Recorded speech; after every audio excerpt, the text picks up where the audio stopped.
Hello, Derrick. Hello. How was your day going? Well, it's a Monday, and Mondays you never know what's coming at you. Ooh, we got to find out what a typical day Wait, for a what do you do? Cybersecurity guy. He's a very tech savvy guy, so pretty crazy. Yeah, that's one of the hats I wear. Yeah. I mean, Monday is just crazy. It's crazy all the time. And I have two kids, can you imagine? Like Monday mornings. And this is just the second week of school. So we're like Yeah. in the Oh midst yeah. of chaos. Yeah, they have to get adjusted. Yeah, and they don't want to. I'm telling you, they don't want to at all. Yeah, Like, I no, can understand that. What is it that they don't want to do, Zoe? they don't want Be to buy their responsible. books. They want to. They don't want to leave the bed. And it was raining the whole morning. So they even want to leave the house. So, They don't want to be responsible. no, for nothing. Like, yeah. With that said, We're good to go. we're good to go. We're good to go. We're good to go. So let's go. Welcome to Decisive Podcast Series by Roberto Ingram, co-hosted by Zoe Mazah. We go live.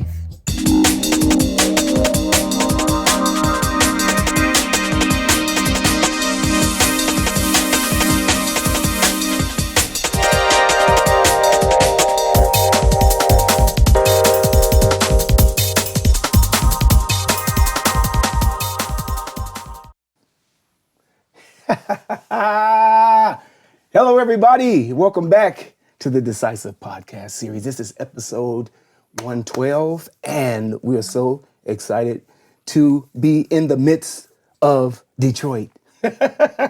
Detroit in the house. Detroit in the Yes, house. welcome. Detroit in the house. Thank you for joining us. Before we get started, I want to introduce again my co-host, the Queen, Zoe Mazah. Thank you so much, Roberto. Well, it's a Monday, as always. I actually talked him in that we're going to do this Mondays because as musicians, all of us are working on the weekends. So Monday is a good day, but we're still kind of tired from a busy weekend.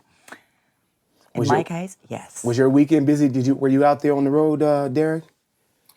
Actually, my weekend was rather relaxing. I just tried to catch up on a lot of stuff that has been sitting in the bin waiting for me to do. So that's what I did this weekend.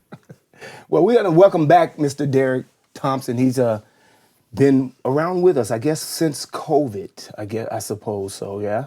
And today we're, kind of getting updated with just about all the accolades he has completed since since then, and the list goes on and on and on and on. And we love that you are still with us here on the platform. And it was just a few years ago that we kind of got back in touch, and I saw that you were releasing a lot of things on the label. And you're a true Detroit producer and label owner, founder of, is it Soiree Records? Yeah, that's what it is. Soiree Records International and Explore Music, also known worldwide as Drivetrain.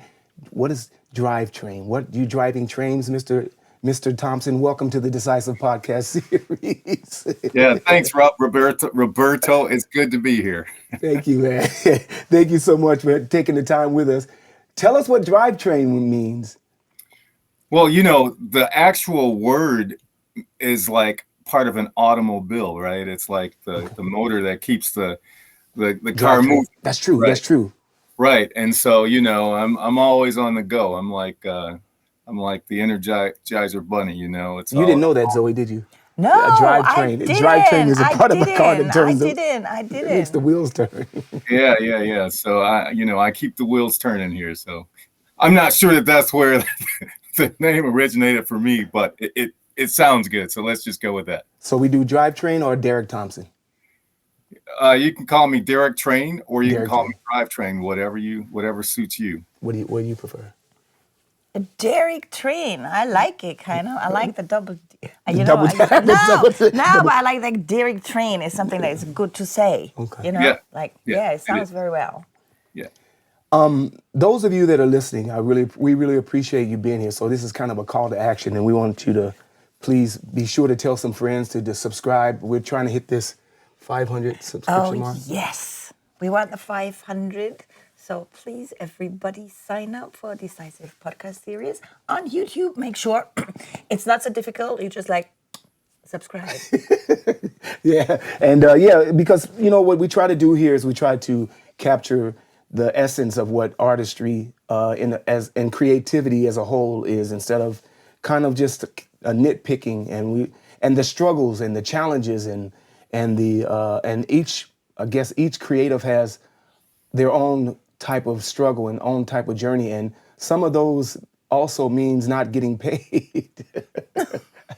And all this hardship stuff that we do for the passion that we love. So with that and your help to continue to do more shows like this, we will be much grateful if you would pass it on to your friends. Yeah. So with that said, I kind of separated this show into segments, Zoe. Oh, yes. I know that you did, and I want you to start with segment number 1. Well, what about this one? What about this one? Yeah, this part. Well, I mean, actually, you guys been talking before, right? And I haven't been part of this earlier conversations. And I have to say that I am really looking forward to hear something about your story. I was reading your bio. I was studying everything. And, from playing the drums to being a label owner, and being a DJ, I read also songwriter. I am so very curious to hear about your story. Yeah, well, I'm happy to tell it. With that said, also, last time we spoke, as I said before, it was during COVID, and Soiree was already, a staple for you, label since 1990, I believe, right? Yeah, the first release was released in December of 1990. Yeah. Since then, you've expanded and evolved. Looking back, I would say, how do you feel your sound, your sound and vision have grown since then? Well, back in those early days, we were kind of focused more on kind of a acid-y approach. I think that first release was kind of like an acid-y approach, and then from there we kind of pivoted to a house style for like the next maybe 10 or more releases. And then we kind of from there, after getting established somewhat, we felt comfortable with trying other things. So we included things like more techno, even some electro. And as the label continued to get more established and more recognized, we kind of were able to branch out into other things too. Like there's some down tempo tracks. We've got some drum and bass tracks on the label now. But predominantly, the label is focused on house and techno currently.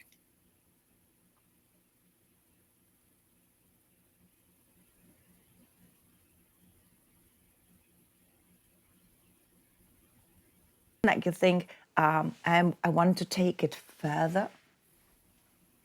I guess you didn't hear what she said. So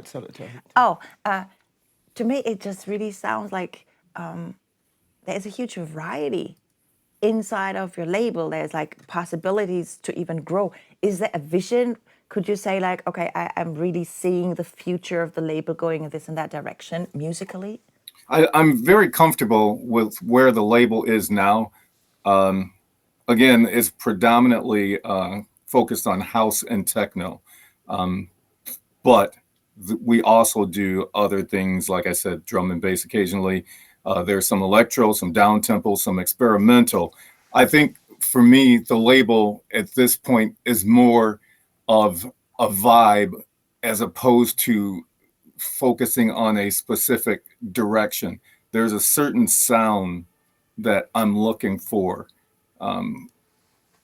releases. And, I get a lot of material from people who want to release on the label.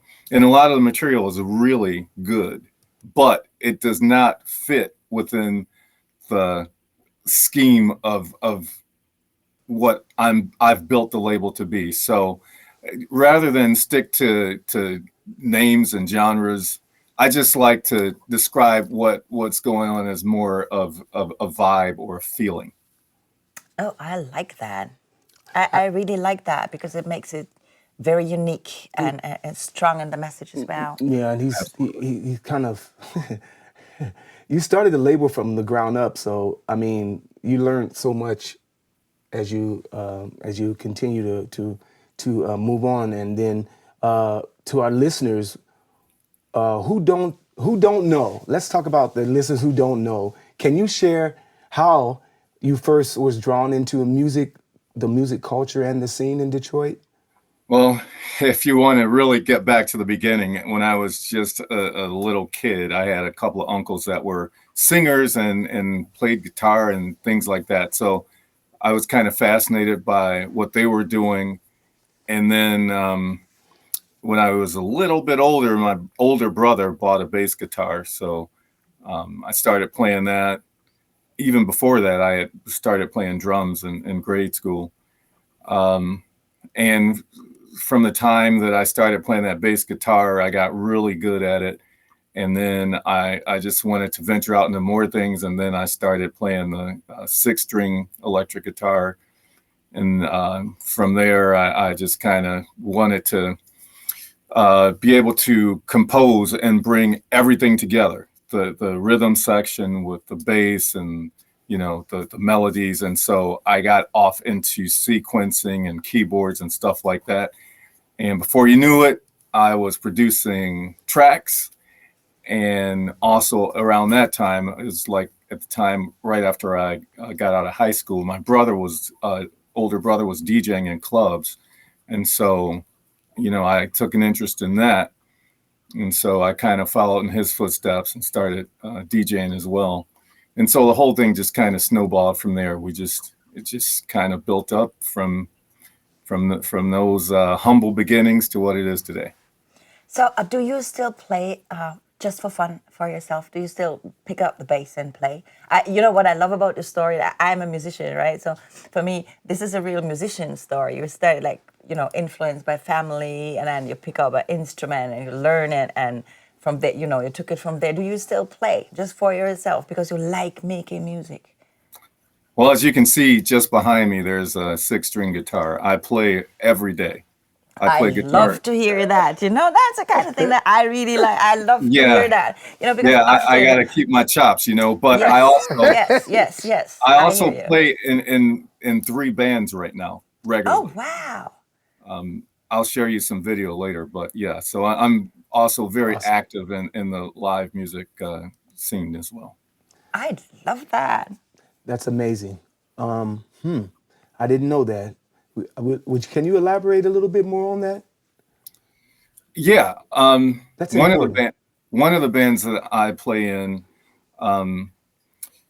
most of our gigs are out west here in the U.S. We played a show recently. We opened for Bow Wow Wow, the band from the 80s. We're going to be opening for another band, they're from the U.S. We're opening for Missing Persons, another retro band. Missing Persons. Oh my God, they're legendary. What are you talking about? Yeah. So yeah, we do a lot of shows out west. That's cool. And in that band, I do the vocals and play guitar. So it's a lot of fun. You know what I just really love right now, and he knows me well. Like sometimes when I think about people just being a DJ or producing, they are not into making the music other, than with machines.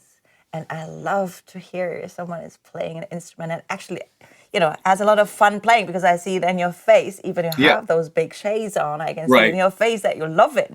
And you know what's, that's inspiring. You know what's also awesome is that they're acoustic instruments, and he is also doing techno.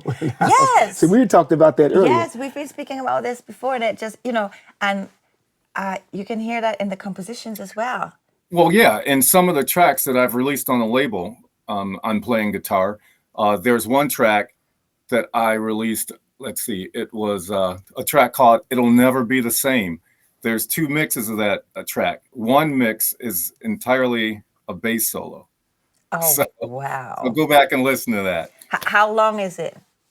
That track is probably 5 minutes long. Oh my God. This is perfect. You You, made you have a my little day. bit. Thank you. You have a little bit of it. You have a little bit of it available. It's on YouTube. Just Okay. look up Drivetrain. It'll never be the same. There's one like a house version, and then there's a down tempo version that is just basically a bass solo. Oh, I definitely gonna check this one out. Is what you do is part of the influences of in is that come out on your label as well? This kind of a sound that you also you playing bass live on your releases. Yeah, like the one I just described. That one is out on the label. That one was released. And the current ones as well, huh? Or That one was released about a year and a half ago. The one I just described. So it's not old. Okay. So actually, on a lot of releases, I'm playing guitar and or bass. You know, maybe they're not really like prominent in the track. Maybe they're not all out in front.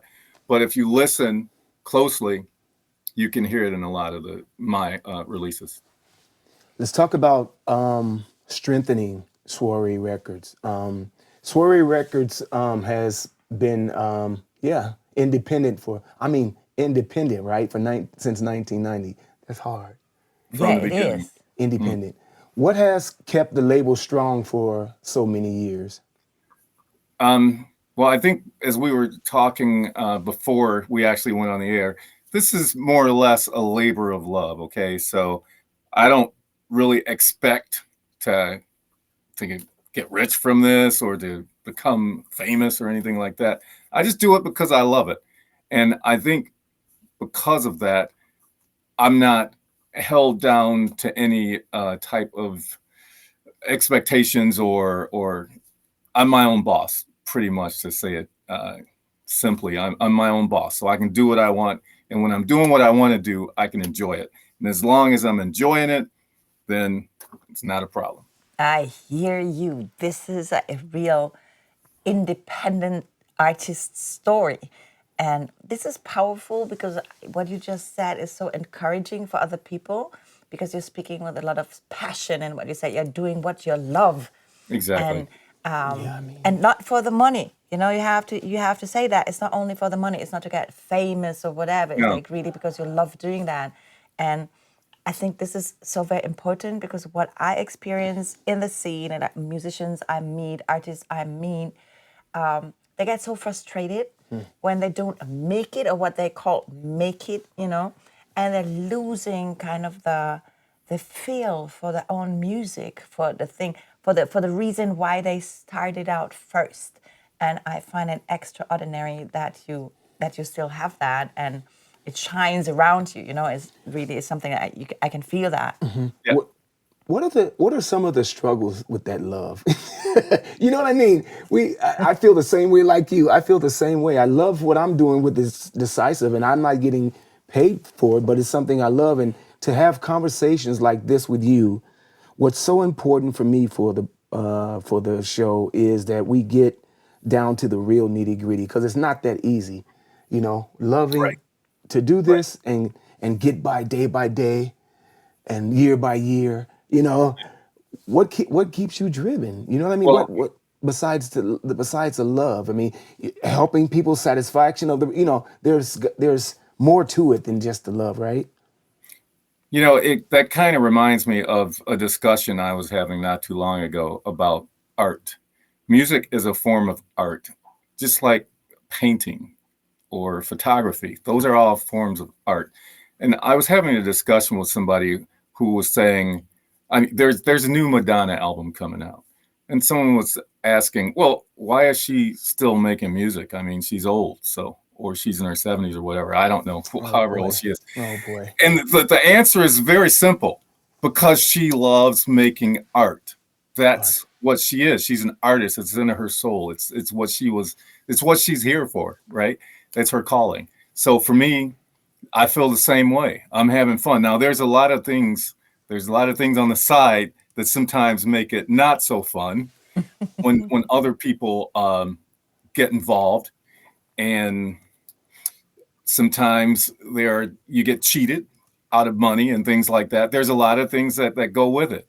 But the part that keeps you going is just, it's something that, for me, is something that you can't control. It's just who you are, and it's something that's built inside you. So I've been able to weather the storms, and there have been a lot in the industry. As you know, the music industry is not always friendly. Right. I mean, it looks really cool on the outside, but once you lift the hood and look underneath, there's a lot going on. So if I didn't really enjoy what I do, I wouldn't be in it. I really thank you for pointing that out. He said art, underneath the love is a lot more things that keep you Wait, to be locked an in. artist is a calling. It's a destiny. You once you feel it and once you answer the call, that's it. Actually, like a role that you have with yourself. And I do have a question, and this is like, did the community around you respond differently now than they did in the early years? Yes, 100% yes. In the early years, it seems when you're first starting out, people are a lot more competitive, to the point where they will try and bring you down and do things intentionally to stop you from growing and succeeding. But being independent, of course, kind of can get you around a lot of that, but still you still have that. You still have to deal with that. Now that the label's been around for so long, that isn't really an issue anymore. I have been tried and tested. I think that everyone knows that I'm here to stay, or as long as I want to be here. And with longevity comes a great deal of respect. So now, instead of getting people trying to knock me down or suppress me in whatever way they can, or the label, people are more supportive, and it's more of a community effort now. Tell me about that. Tell me about moments like that. What is your mindset to get past? Is it, I'm going to prove you wrong? Is it, look, they will soon find out or you leave them alone and gravitate to the people that appreciate? How do you tackle something like that? Well, it's all of the above, Roberto. You have to see it for what it's worth. We like to call them haters. So you understand that there's always going to be haters no matter what you do. But as long as you can maintain your focus, you can look right past that and just do what you have to do and do what you need to do to succeed. And that's kind of where I've been along this long road. So that punchline would be focus. Yes, absolutely. And no energy to no haters as well. Right. Because you got to do it anyways. If you focus on what you're going to do, you're going to do it anyways, because that's what you came for to do. So once you kind of lose yourself in those little wars and attacks coming from the outside, you're going to lose the path of your destiny. And at the same time, you hope that at some point they get the message that your passion and your love and your commitment is undeniable. Yeah. Over time. Some people never will. You got to understand that too. Some people will never be on your team. Yeah. But I'm not doing it for them anyway. I'm doing it for me, right? So I don't care if they're on my team. I like that. I'm gonna keep this phrase in my hand. Well, I'm not doing it for them anyways. I'm doing it for me. I'm gonna challenge you. Yeah, I'm gonna I challenge like you. it. I'm gonna challenge you on that point a little bit later in the interview. Although I get it, because I feel the same. I agree with you, but I'm gonna get some more out of that point. Sound and studio, segment 3. Okay. You want me to make a noise like segment 3? Oh my God. Jeez, lady, tease me because I'm so. All right, now segment 3, sound and studio. Yeah. Go. I love it. Your tracks like Hyperlock and your collab manufactured capture both grid and soul. Well, how do I answer this? What goes into your creative process in the studio with those two particular tracks? Can you break that down just a little bit? Yeah, first I'll talk about Hyperlock. Hyperlock. I was started off with the vision of making something that was going to be really energetic and had a lot of movement. And so that part of it stayed the same. But as with most of my productions, when I go in the studio with an idea, by the time it's completed, it sounds nothing like what I envisioned it to sound like in the beginning. So it just kind of goes through different phases until we get to the end product. But like I said, it did maintain the energy that I wanted for that particular track. And then on the manufactured EP, there are 2 tracks on that EP that I produced. The first one is called That Detroit, which is an electro track. So I went in with the vision of producing an electro track.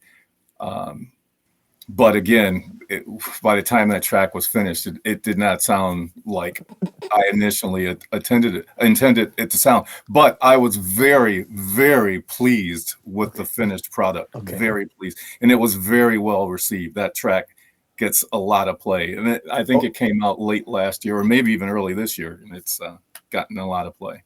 I have a question here because you're saying when you start a track, it comes out completely different from what you had on your mind. For me, it's different. I mean, when I write a song, I'm like looking forward to its sound, the way I want it to sound, like what I want to hear, what I had on my mind before, and this is what makes me happy. How do you know then when you're done? How do you know when it's ready? If it changes so much? I think maybe after being in the business for so long and producing so many tracks, you kind of just get a sense for what is right. I've worked with musicians before or producers who have produced one track for 4 years. Believe that. It took 4 years to produce one track. I don't like to get stuck in that.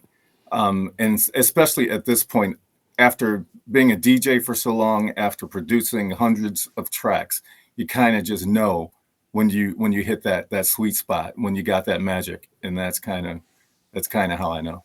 So if you would have to give an advice to a young producer, would you tell them there is like a certain limit when the ears are tired, when they don't know anymore? What should they do to understand when they're really done? Because I've seen this a lot. It happens to a lot of people. Like, keep on going. They're never satisfied. What would be a good advice for people to understand? Okay, now it's enough, done. You're good to go. No more recording, no more editing. Stop. Yeah. That's a very good question. I'm glad you asked that because I always like to talk about this.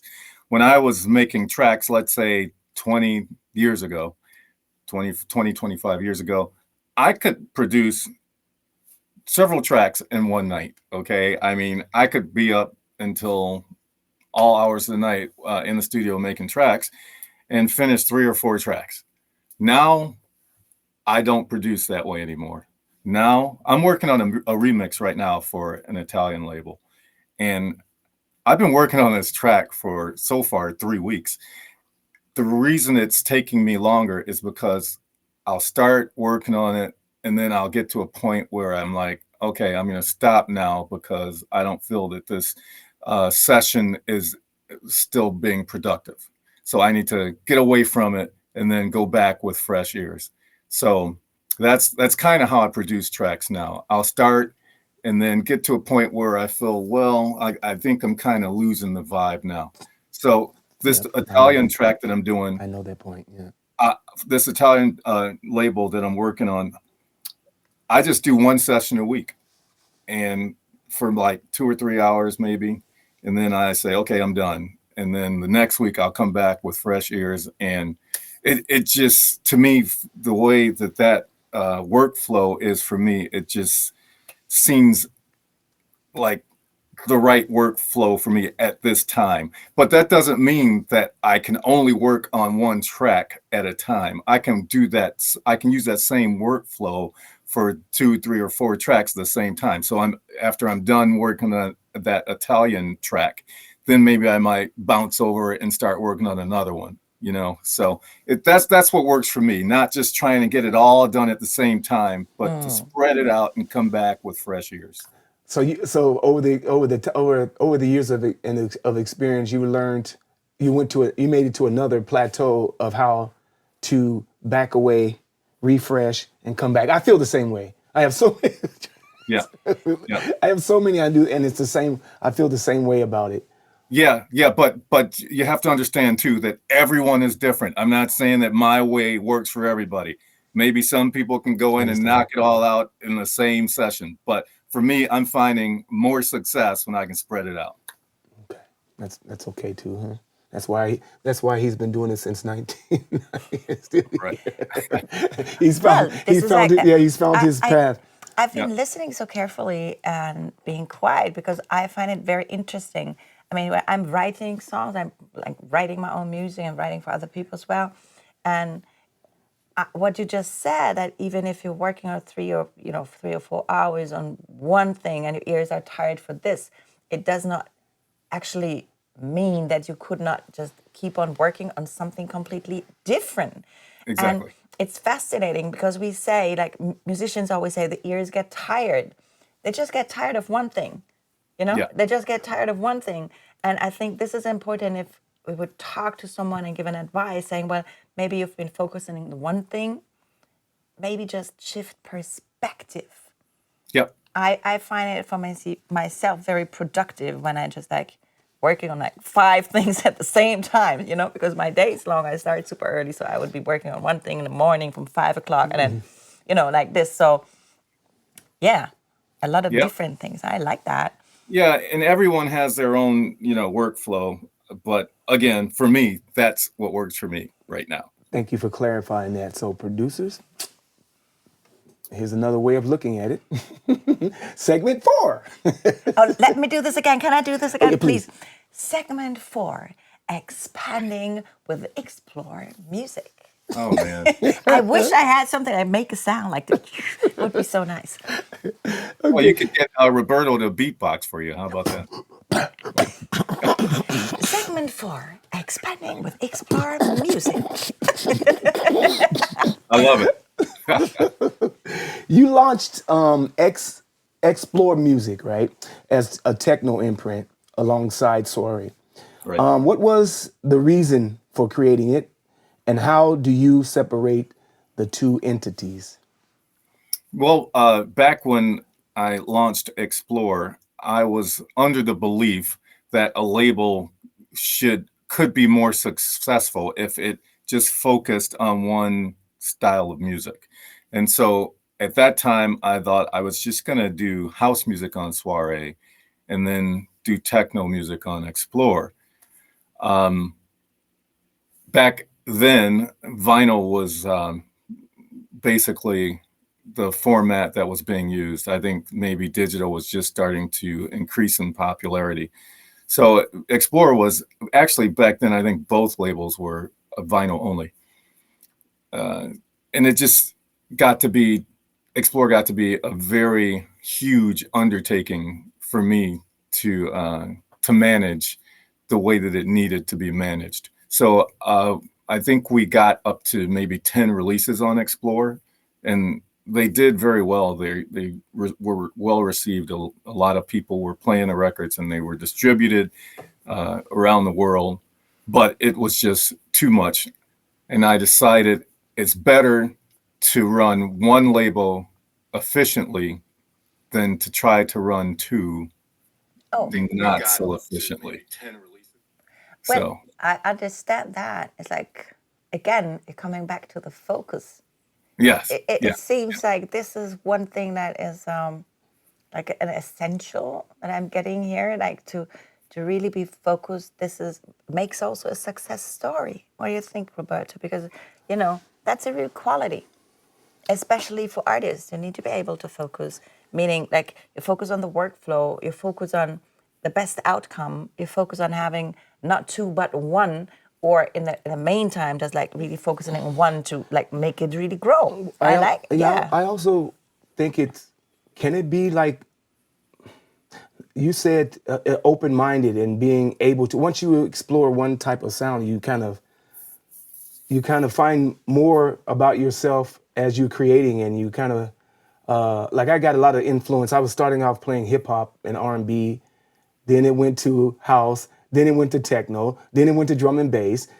I think those levels of what I didn't even know that I was interested in this stuff until I'm DJing, and then you say, wow, okay, this is kind of cool too. And I think back then I was playing hip hop. After a while, I got tired of it because it was the same repetitive sound, repetitive artists. They were always being, and so to be able to explore techno and house and from a musician standpoint, I think that's just opening up. That's just opening up a creative field that you don't know about unless you try, right? Yeah. And to add to what I was saying about focusing on one style of music for a label, I later found that I could do more than just one style of music on Soiree and be successful, especially after having been in the business for that long and having had the recognizability, if that's a word, or just being established is what I'm saying. After being established, people were very willing to accept that we were going in different directions on Soiree. Well, and that's understandable, because once you have the respect, you're good to go.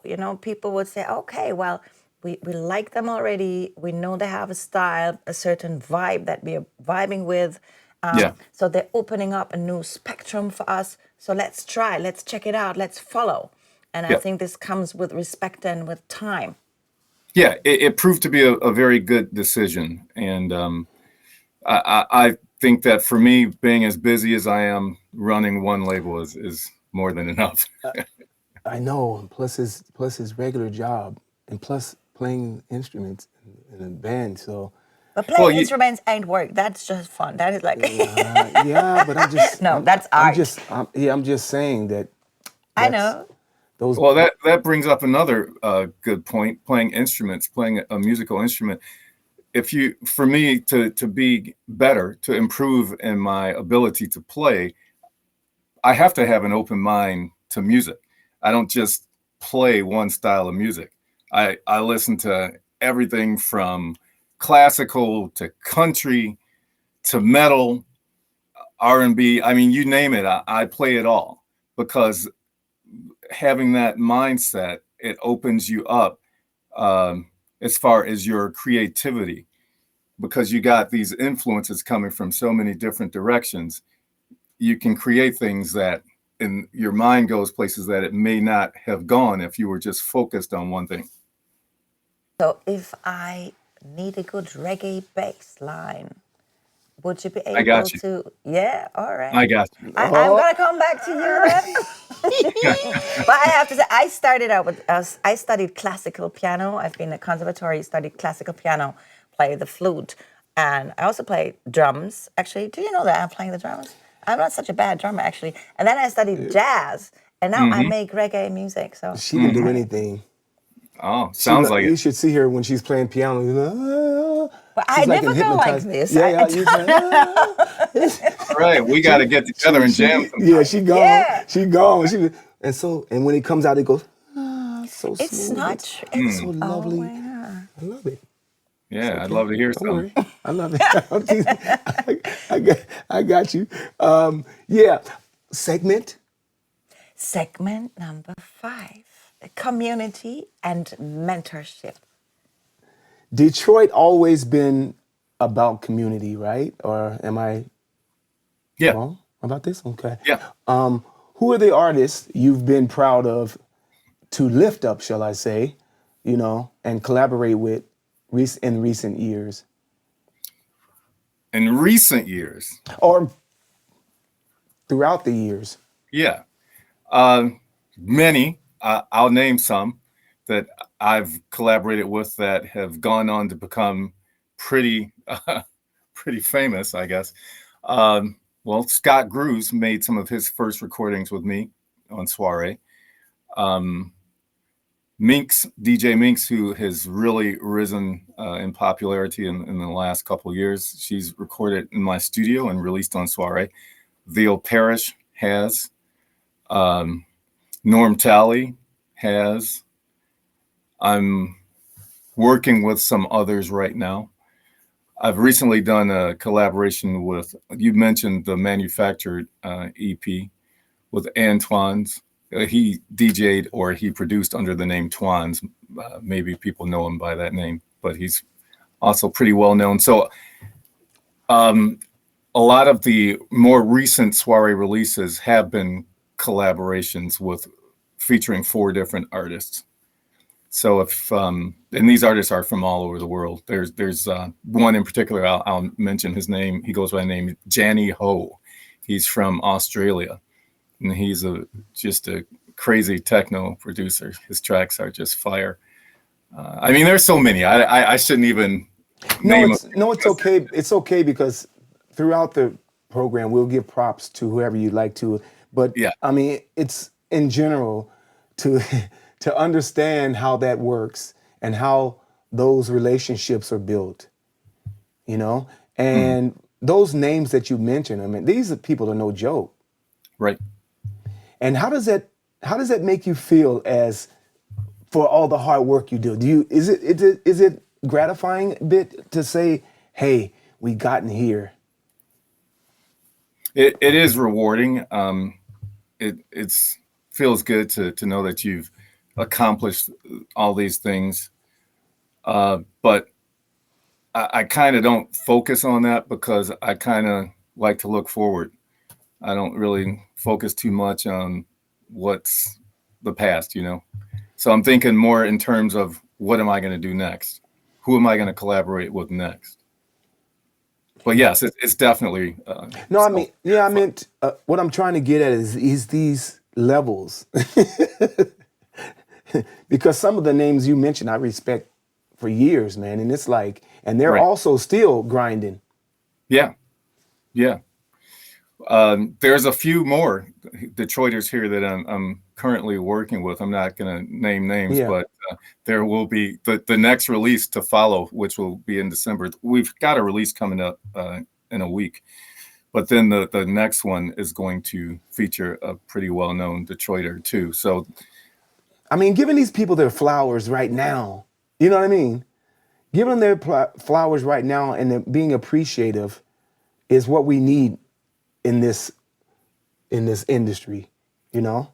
yeah, we do need that, and we need unity. Right. It's good to know and to see that today, at least in my community, the people that I work with, that people are willing to work together. You know, they're not fighting each other, and they're supporting each other. So back when I started, it was not like that. You know, I wrote this one thing in a song once, and it just comes to my mind now. I said, to love yourself is evolution, but one love is the revolution. I love it. And that is like we standing together in our communities and even open up to other communities because art is worldwide. This is like this is a whole vibe, and I believe that we are connected on a higher vibration in a way. And if we don't let if we don't let things come between us, we really add on this beautiful field of creativity worldwide. And I think we make such a big difference like this. Oh yeah, there's power in numbers, and when you work together, it feels good, and you get so much more accomplished. Do you think that young artists today are approaching the craft in a different way than back in the days? Do you mean musically, or do you mean business? Actually, especially business-wise, because musically, I think an artist development is an artist development. But today we do have different tools, right? I can break something through social media. Like when I speak to different people, like from all different age groups, you see some that I just like, break their things only by a social media hype. This is also a different approach, because back in the days, I mean, for me, it was like, okay, you just be there, you sing, you get your things done, you play live, and this is how you're building your audience. And then once you had a record deal, all right, that's a different story. Had this beautiful.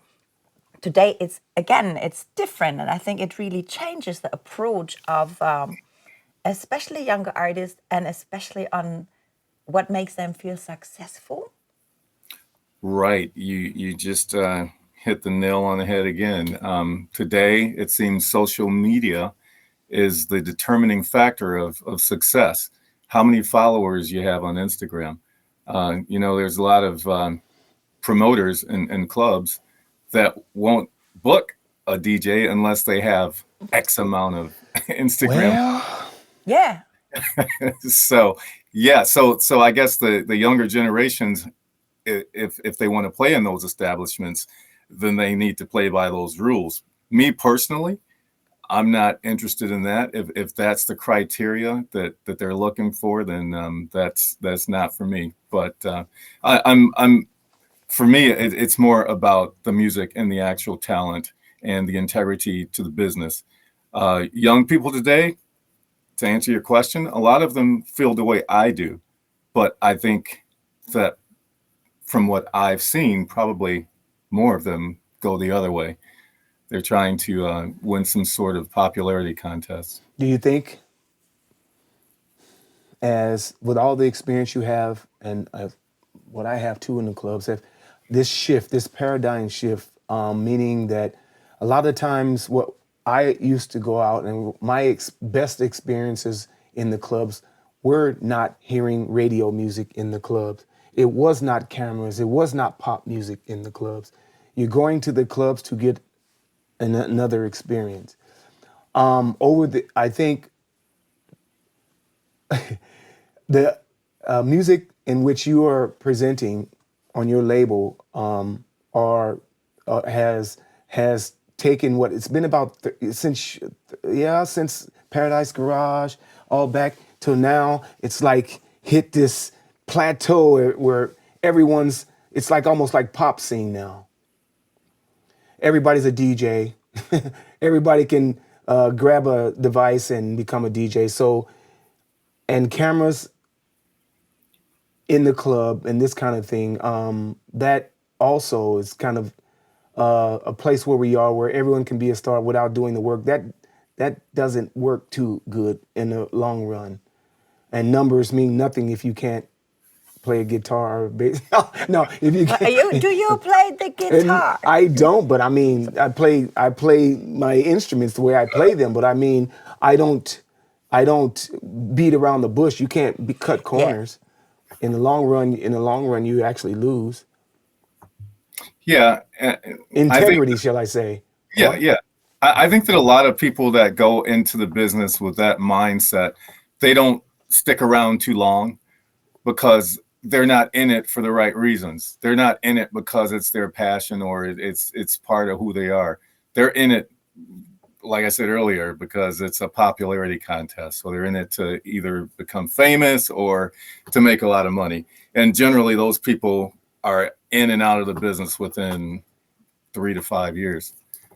So And actually, it's pretty difficult to make money with a digital release.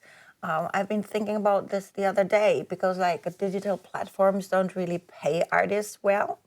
We have to That's say true. that loud and clear. Yeah. Like Exactly. when I've been selling a CD or if I'm selling my vinyl, I get really paid.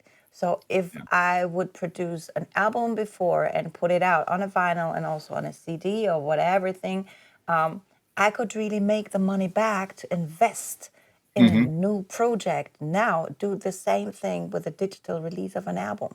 Well, I No. think that the expectation is a little different. To release a digital music digitally doesn't really cost money, does it? It doesn't cost. You can probably do it for free, but the question is, who's going to hear it because you have to promote it, right? And there's millions and millions of people that are releasing digital music. Yeah, So there's exactly. an endless sea of music out there. So how are you going to get yours heard above the other? That's one challenge for releasing digital music, but it's also an avenue for, I think a lot of people that do that are focusing more on DJing, because that's where you make your money, right? You can make money as a DJ, particularly in those venues that I mentioned before that are looking for how popular you are, how many Instagram followers you have. Those venues are the ones that are going to pay you more than likely a pretty reasonable amount. So if the newer generations are going, in that direction, then that's why they're striving to win that popularity contest. But again, that's not for me.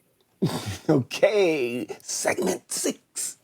Segment number 6, recent releases and collaborations. We've been hearing something about this already, so now you have to address the question. You've had a strong run with Q-Line Resilience, Detroit Assembly Line Manufactured. Can you walk us through the releases and what ties them together? The general way that releases are coming out is there's going to be a house release, and then there's followed by probably a techno release, and then a house release and a techno release. That's not engraved in stone. It doesn't have to be that way, but it just kind of has that kind of a cadence right now, because I have so much material waiting to be released, and much of it is house and much of it is techno, and some other stuff, some electro and stuff like that. It's just you got to work it all in, and doing vinyl does not allow me to release as regularly as I would like to, as we know that the pressing plants today are not like they were back in the 90s. So you kind of have to work according to their schedule. So our cadence has been 4 per year, like 1 every season. And so with the number of submissions that are coming in, and with that release schedule, it's kind of difficult to get the music out as quickly as I would like to, but we're moving along.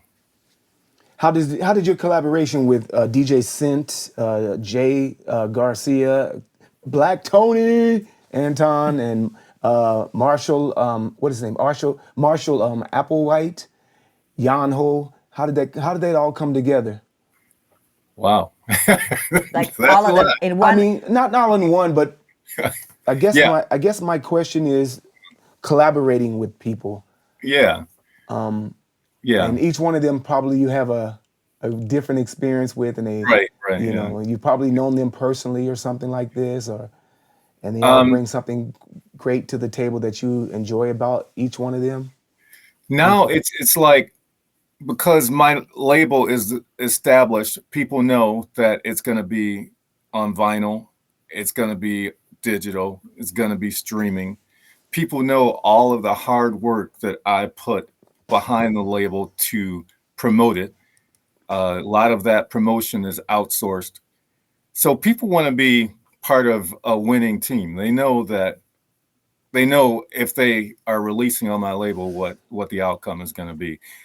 Being from Detroit, I have access to a lot of Detroit producers and artists, like you mentioned, DJ Scent. I've known her for years, and she had some banging tracks. She brought them to me. I said, "Yeah, we need this." So she's got a good run of tracks released on Soiree. She's already released 2, and we've got another one of her tracks coming up. It's and the people that are from other countries. A lot like Johnny Ho. He came to Detroit for one of the festivals, and that's how I met him. And he was already familiar with the label, and he had some music for me to listen to, and I love the music, and that's how that went. I got to mention Rennie Foster from Vancouver. Oh, that's right. Is it Rennie or Renee? Rennie. Mm-hmm. Yeah, he and I have been doing music together since like 2000. I think that's when his first Soiree release came out, and Shout out to Renee, he's also an amazing producer. isn't he?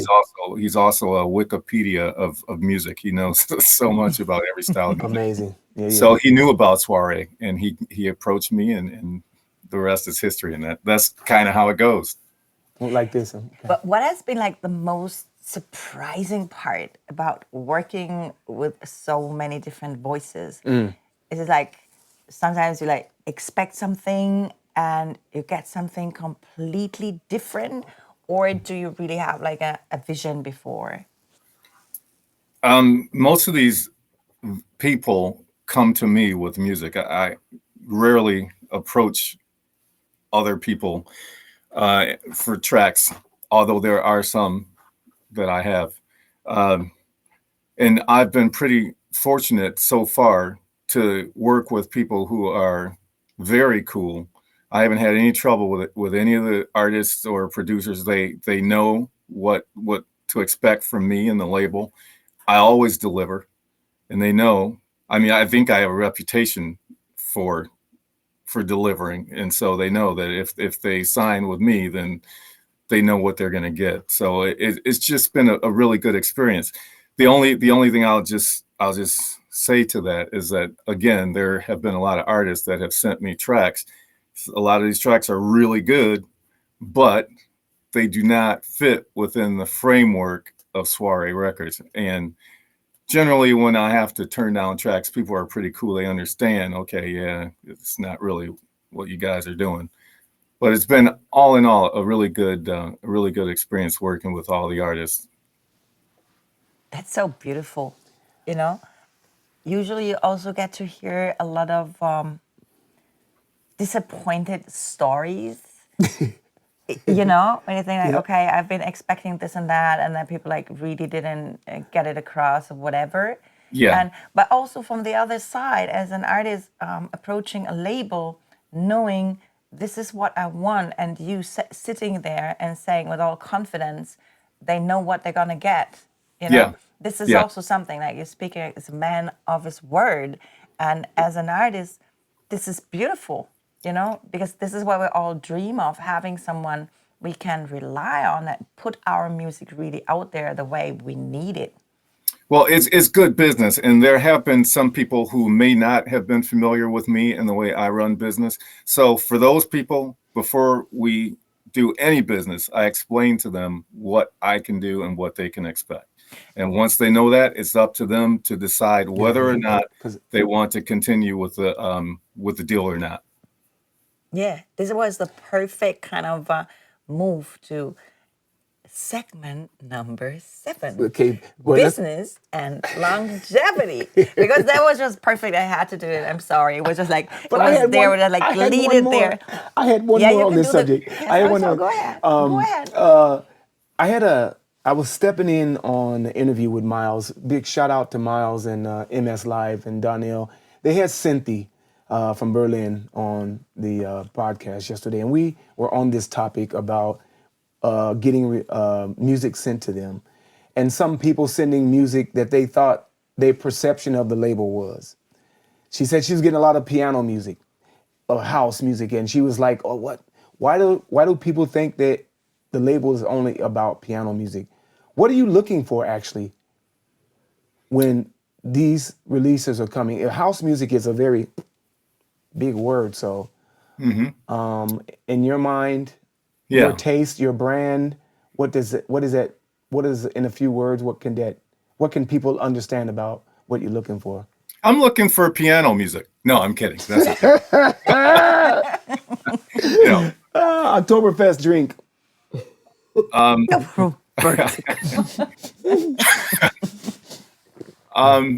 I don't know how to really respond to that, Roberto. I think that generally I'm looking for a feeling, like a vibe. And I can't tell people, okay, I want you not to have piano in your track, or I want you to have a female singer in your track. It's none of that. It's just when I hear it, I know it. And I think that when people hear music from the label, they can hear kind of the similarity, the soul, if you will, in the music.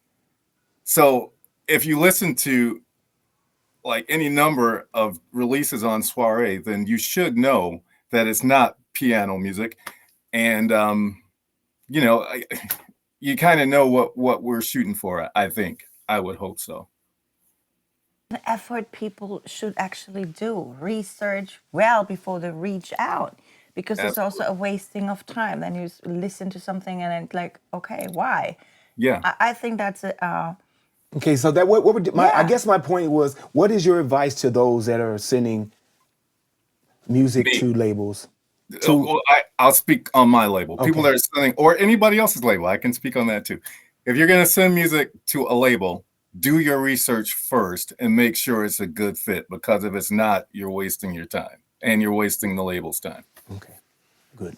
I Now, love that advice, because it's something that's so very common. I hear this all the time. Oh, but I've we been get- if they don't sending my know- music in there, this and that, and they always turn me down. I always get rejected, and then you double check of what they've been sending, and then it's a total misfit to Right. where they send it to. And I also find it disrespectful, because you're really wasting people's time. Don't do that. Yeah. you could be that, or okay, they just didn't know. But I like what you said, and I'm glad that they should understand, because I was very inspired with DJ Nastia. She posted a reel about what she expected for a label. If you're sending me tracks, this is what we're looking for. This is what and she and I think for independence, this is a very good thing to do. And Right. you explained it, you explained it respectfully, and that's fantastic.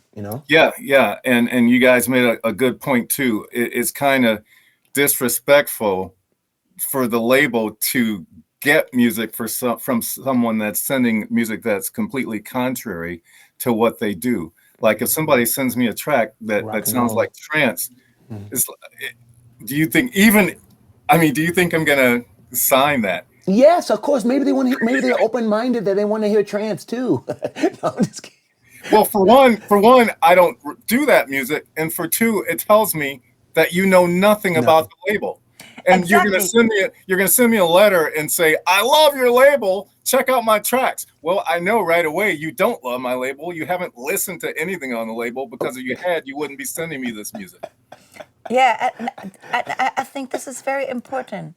I really think it's important, because it's like, what do you think? And then we're coming back to frustration, and also coming back on the focus. If I want to bring my work, my music forward, I should do my own homework first, besides making the music. You're right. And can I do it now again? Can I move to segment number 7? Yes, The business please. and- Let's do it. Okay, let me do that.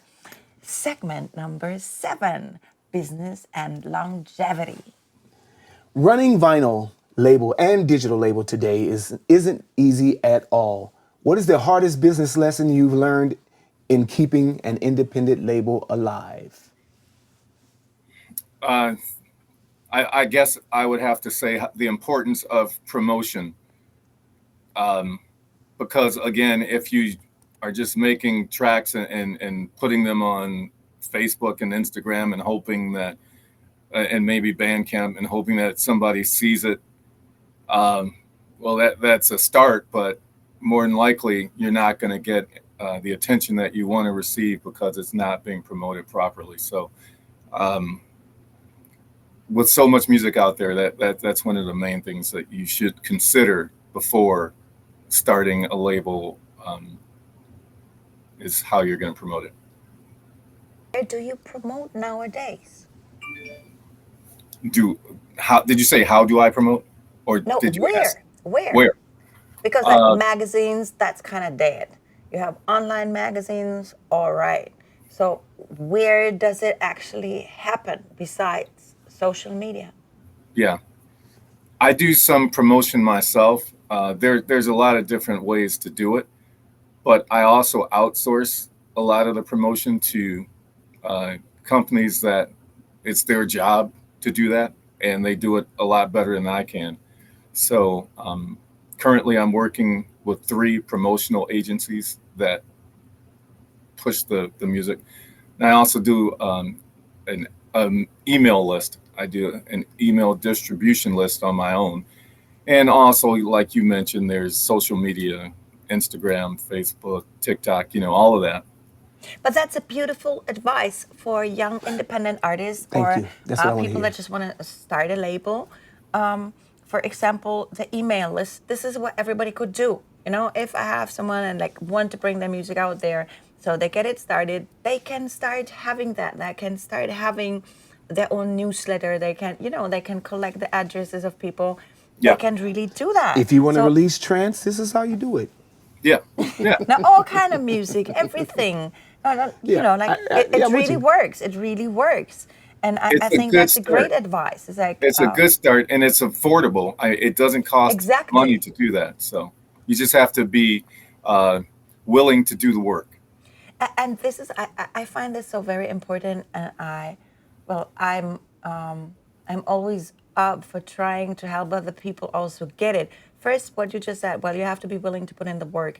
Then a lot of things are just very affordable. You can do that. You can collect the emails. If you're starting with your friends, with the friends of your friends, whenever you play a show, whatever it is, like a DJ or a live show, whatever, you can have, you can make those people sign up. It doesn't cost anything, but then you're putting the effort in. Right. And I think this is an encouraging message to send out to other musicians and other artists. Yeah. That it really is possible to grow, because a lot of times people get so frustrated thinking they don't have the money to, no big budgets to put on like promoting their work. Right.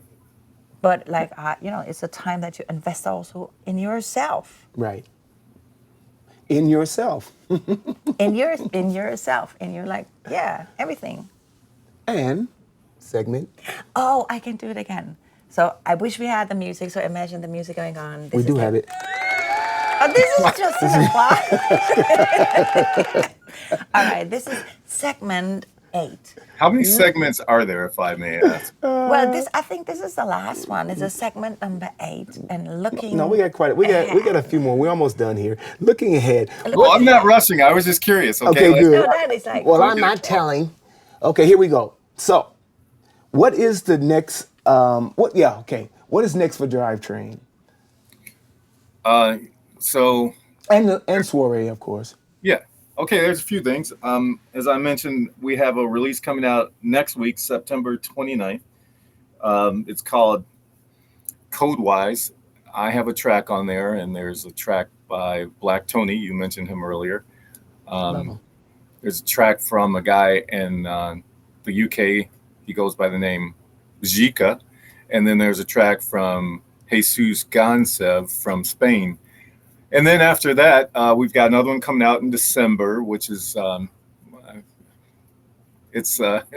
just say that. I'm not going to talk about that too much because it's going to be kind of a surprise. And then we have, every 3 months. So we got those. We got the next 4 releases are already in the bag. They're already ready to go.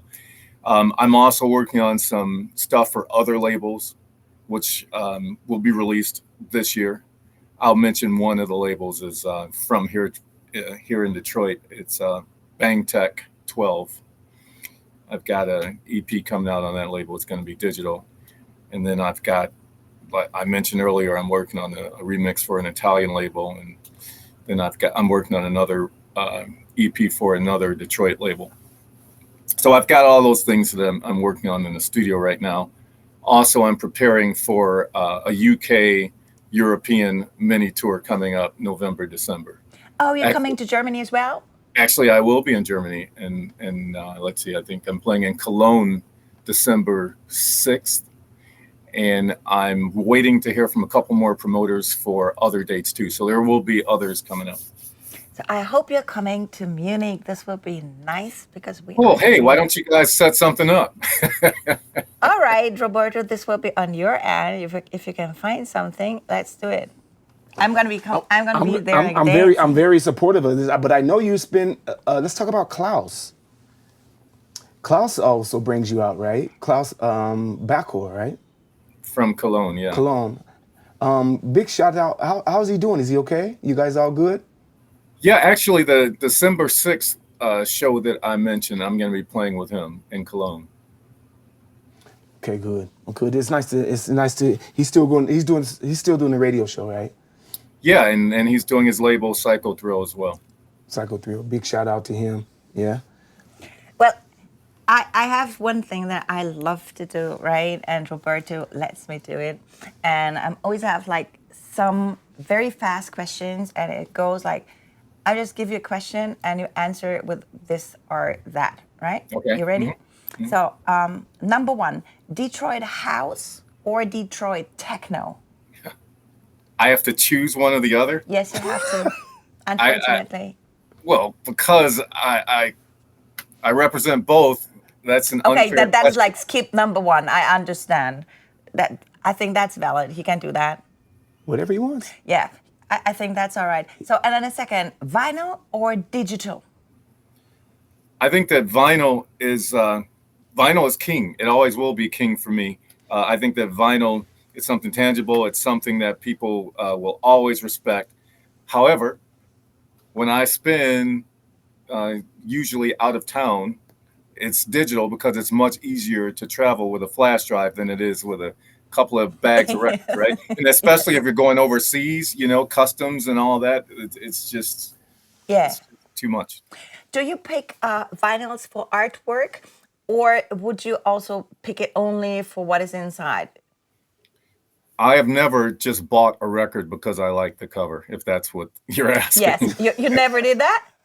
No, I have never done that. However, I do love to look at the artwork because usually when I'm playing in a dark club, I can't read the record. So if it's an label art The that I can label's good. recognize, I can just Me too. pick up the Yeah, label art same and here. play it. Is there one city out of Detroit that you would love to live in?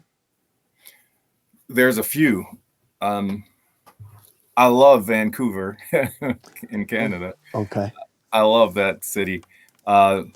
London has always been very good to me. Yeah, beautiful.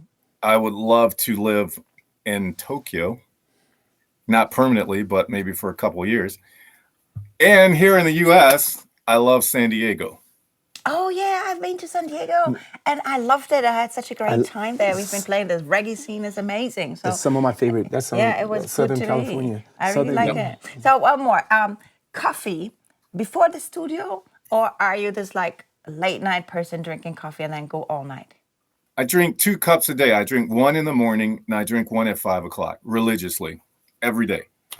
Oh, When I'm wow. overseas, though, I'll drink it all day long. With or without milk? Is With. it like with milk? Yeah. I love that. And can you describe for me? I've never been to Detroit, right?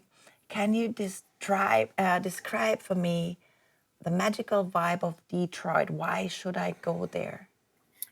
Detroit today is rejuvenating. It's under massive development. There's a lot of money that's being poured into the city of Detroit.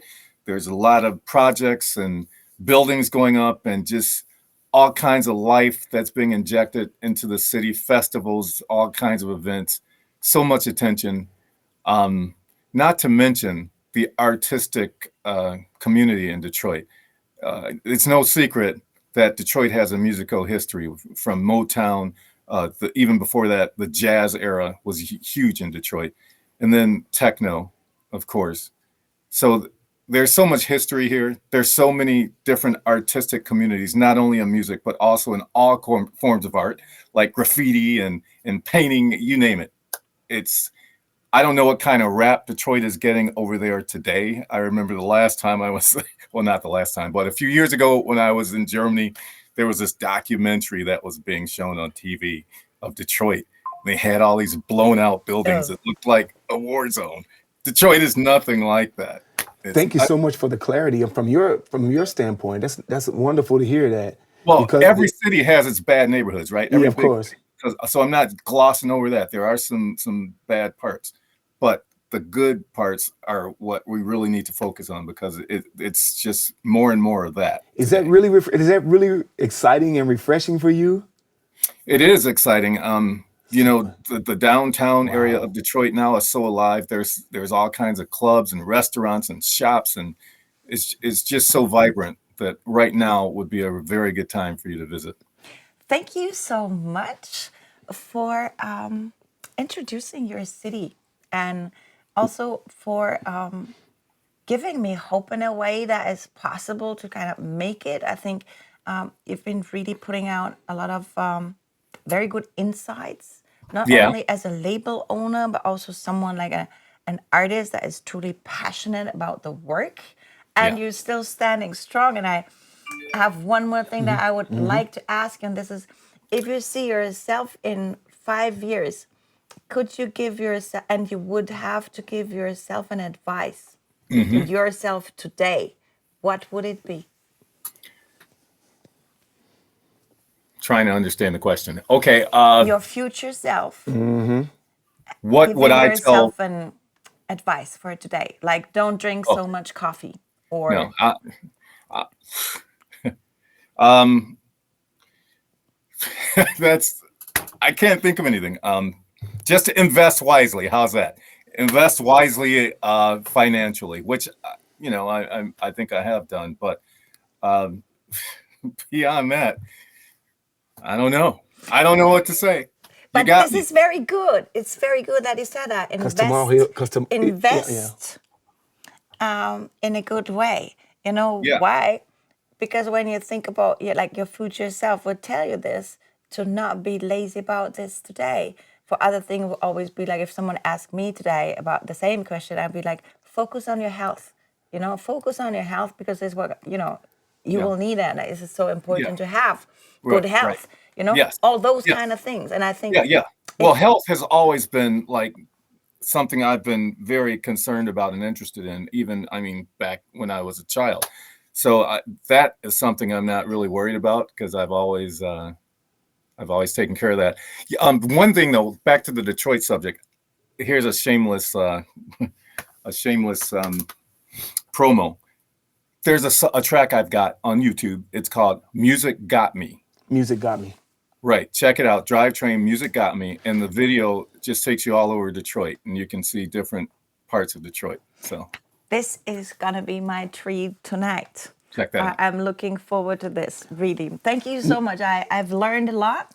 I feel inspired, and I give it over to my wonderful host, Roberto. I am still overwhelmed with what you spoke to me about. I love bullet points like you said, critical thinking.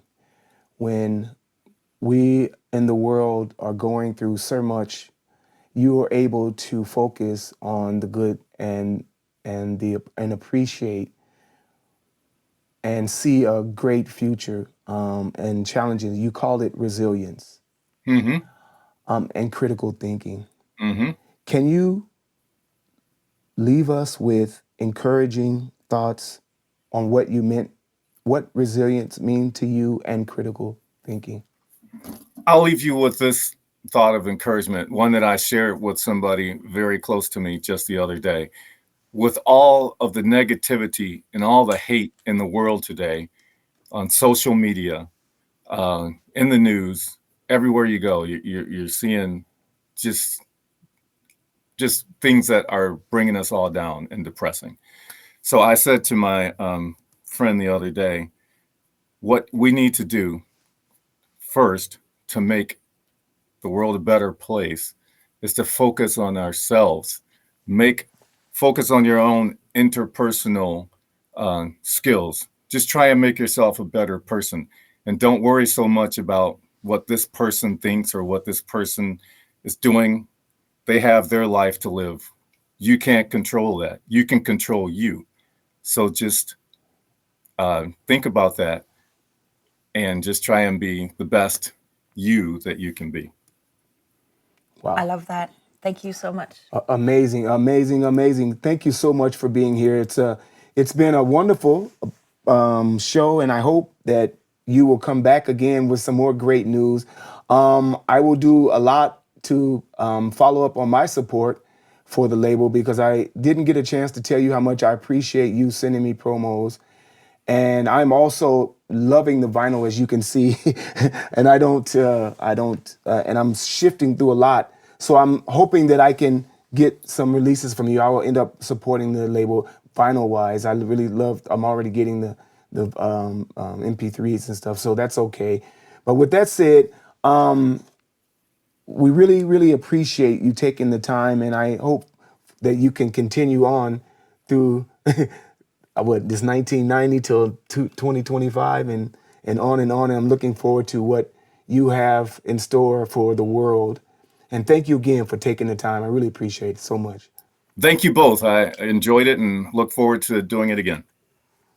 Thank you. With that said, everybody, please, this is a call to action to make sure you help us to reach 500 subscribers. We want to 500, and we want more. Everybody, just make sure you subscribe. We are talking here about arts of all kinds, musicians. We're talking to artists. We want to have insights of artists. This is Roberto Ingram, our amazing host. My name is Zoe Mazah. We had a wonderful show today. Thank you, Derrick, one more time. And now, yes, one love. You're like, go. Thank you for spending time with us. Decisive Podcast Series live by Roberto Ingram, co-hosted by Zoe Mazah.